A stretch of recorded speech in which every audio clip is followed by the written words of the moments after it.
Looking back, it was my boss. He was locking the door. I was shaking.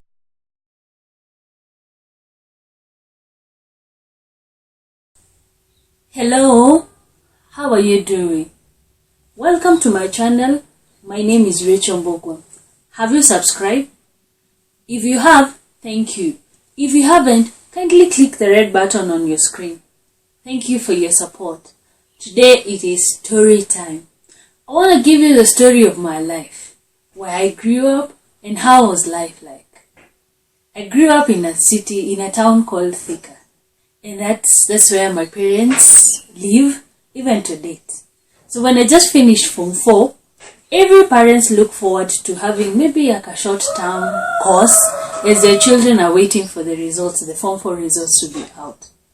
As I was waiting for my results, I also had to look for something to do. There are three things that most of the children take, like short courses. One can either do computer, or can go do driving, or some even do other languages like Chinese, German, French, such kind of languages. I could not do computer because I had already studied from computer for 4 years back in high school. So that was not my option. I did not have an option of driving. Why? My father did not have a car. So even if I trained to how to drive, where would I practice? Then how long will it take me to first buy my own car? So I thought by that time I'll go to training and do that. The second reason I will not do driving is because I had other siblings that are following me. Driving course was 6,000. 6,000. If that money was there, my parents would rather educate my siblings rather than pampering or channeling that money there. Then that money was not even there. Though then that was not an area that I would venture in. What was I left to do? I decided to go look for a job. So because I don't have certifications, I don't have documents, the only job that I could do is either something that you can learn on job or something that do not require academic or certification to go through. So I looked for a job and I got one. It was hard. It was for selling airtime. You move from shop to shop, shop to shop, and you have to wake up very early because you're selling earlier than the other vendors before they supply. Earlier than those people who supply milk and bread. Okay. I decided to venture into it, and it was not easy. First month was a struggle. One day as I was selling airtime, I got into a shop that was selling accessories, computers, laptop, desktop, such, and I was selling airtime to them. And one of that gentleman, the owner of the shop, told me, "Hey, have you had anyone who done computer and would like to work in my shop? I'm looking for someone who can help me in the sales." And I was like, wow. And he told me, "I've done computer. The only thing that is remaining is that because the results are not yet out, I do not have the certification or the document to show that actually I've studied. But once they're out, I can comfortably share with you. Would you mind I coming and assisting?" And he said, "Wow, that is good. Can you come on Monday?" I came on Monday and did the interview. After studying computers for 4 years, what is interview? It's just so easy. What is a computer component? What do you look for? Specification for a computer? And all of them were check. And I got myself a job. The job was good because it was just starting. The gentleman had 2 shops, one in Nairobi and another one that was based in Thika. The one that was in Thika was just beginning and it was new. I think it was almost like 3 months old during that time by the time I was getting that job. And they were looking forward to grow the business. And one of the meetings when you're having a discussion, how well can we grow the Thika market, they agreed that we can be able to venture into the towns, the companies that are around. And I came up with a good suggestion that we can sell to corporate. And if corporates are not ready to buy, then we can ask them, because their employees are in circles, the employees can buy them through their circles, such that the circles pays us the computers, but the employees are left being deducted gradually. And this worked perfectly. We went and pitched in one of the company, and hula, we got the deal. We sold all the stocks that were in Thika. That was my first breakthrough in sales in that particular shop. My boss told me now that we do not have stock, we'll need to go to Nairobi and pick some stocks that are in the other shop. And he said, I need you to help me so that you can be able to identify the specifications. I was hesitant, wondered, you're the boss. You bought these computers. Don't you know the specifications? You do. But anyway, because I had made some sales, why not? So I agreed. On Monday, we were ready and we went to Nairobi. We packed the things that were needed to be packed, but it took a long time because we had to unpack whatever was in boxes, check the specifications that were required, and also pack them and put them in the car. Coming in the evening, because that process took us from morning to evening, we were late. So we finished the packing and loading the car around 6 p.m. in the evening. Now, the distance between Nairobi and Thika is 45 kilometers. But because of the road that was really narrow that time, the traffic was pathetic. So meaning if you start your journey at 6, you'll get to Thika at around 9:30 or 10, depending with the traffic. So I was a bit scared because where our parents reside, we were not living just near Thika town. We had to take another route from Thika town to another route. It was not far, but because of now the timing, by the time we will get there, it will be late. And I didn't have the means on how I'm going to get there. I was a bit worried. So I told my boss, I'm a bit worried that by the time you'll be reaching home, I may not be able to get a means to get me to where I stay. I said, Rachel, why are you worried? If you have managed to make such kind of sales, why shouldn't I drop you home?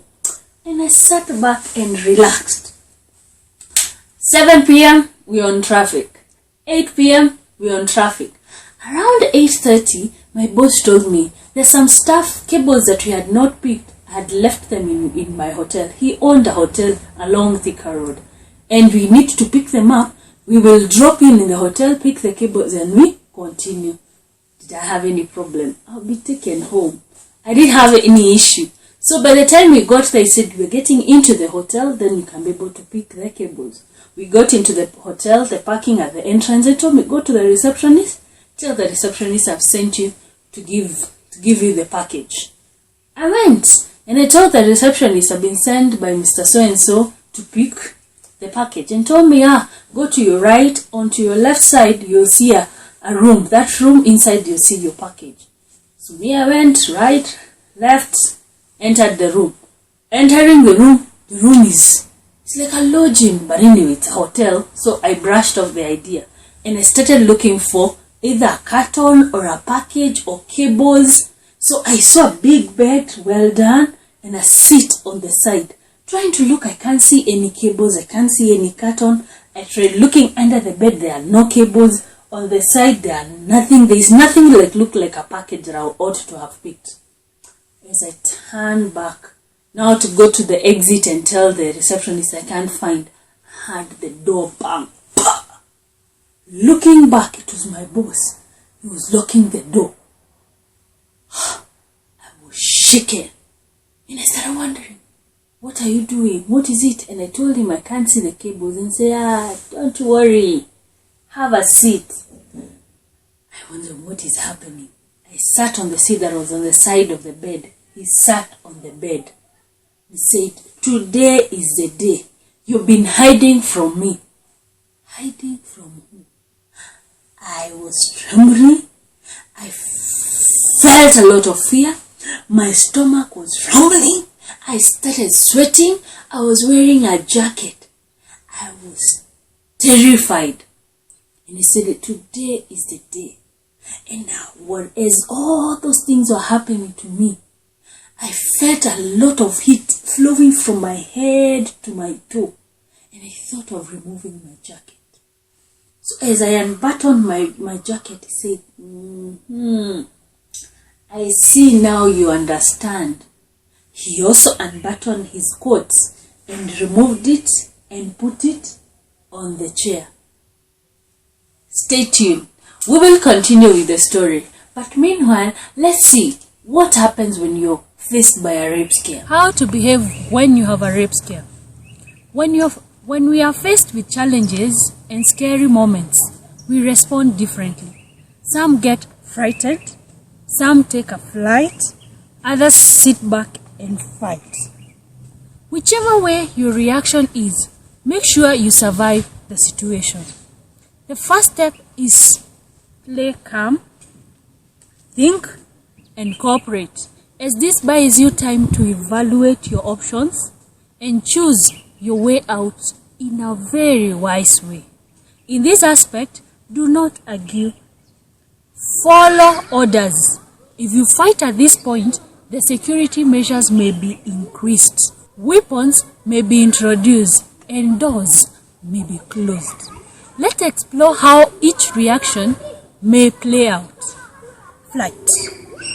Find the best way to survive, e.g., hide in the amenities available.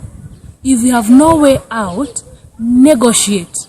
For example, safe sex, such as using condom, but also ensure you keep it as an evidence of the act. Flight.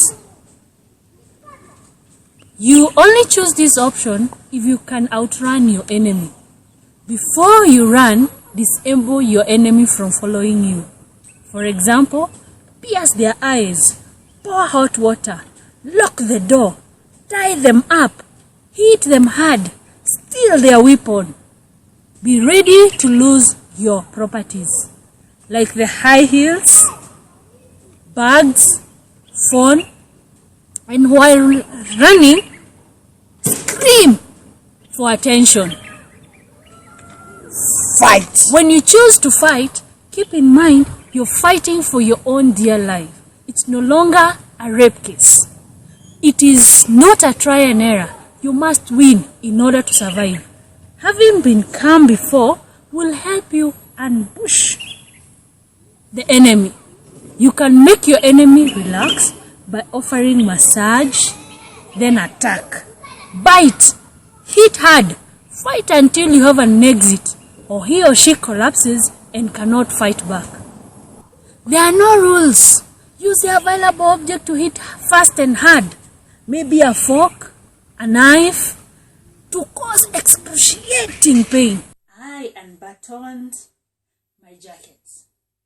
I removed it and placed it on the chair that I was seated on. He unbuttoned his coat, saying, "I see, now you get what I mean." Before he could even continue, I asked, "May I use the toilet?" And he said, "Right, go right ahead. They are on your right." So it's inside the same room, but inside there's a washroom, and there's also the bathroom, like the shower. Yes.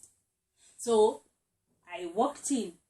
The way that washroom is set, the first entrance you get in, you'll get a shower bathroom. So you get into the first door, you get a shower bathroom. Then inside the shower, there is another door that takes you now to the toilet. So I got into the shower, got into another, opened the door, and I locked the first door. Got in and entered now the toilet, and I locked the door. I sat on the toilet basin the whole night. He kept knocking. "Rachel, open the door. Rachel, can you open the door? What is wrong with you?" And I could not hear any of that. I sat there, kept quiet. I was shivering because I already left my jacket on the seat. At around 10 in the morning, I heard a knock. "Housekeeping, anyone there? Housekeeping, anyone there?" I went. I peeked through the toilet lock and I saw, the housekeeping. I opened the door and I got out. Getting out, there was no one. There was just the housekeeping, meaning my boss had already left. I picked my bag and my jacket. I walked out and I asked the guard outside, "Could you show me the direction to where I can get a stage to Thika?" Luckily, I had 200 in my bag. I went in, picked a matatu or a bus, and we went to Thika. That is how I lost my job. Thank you so much. Join me another time as we share stories.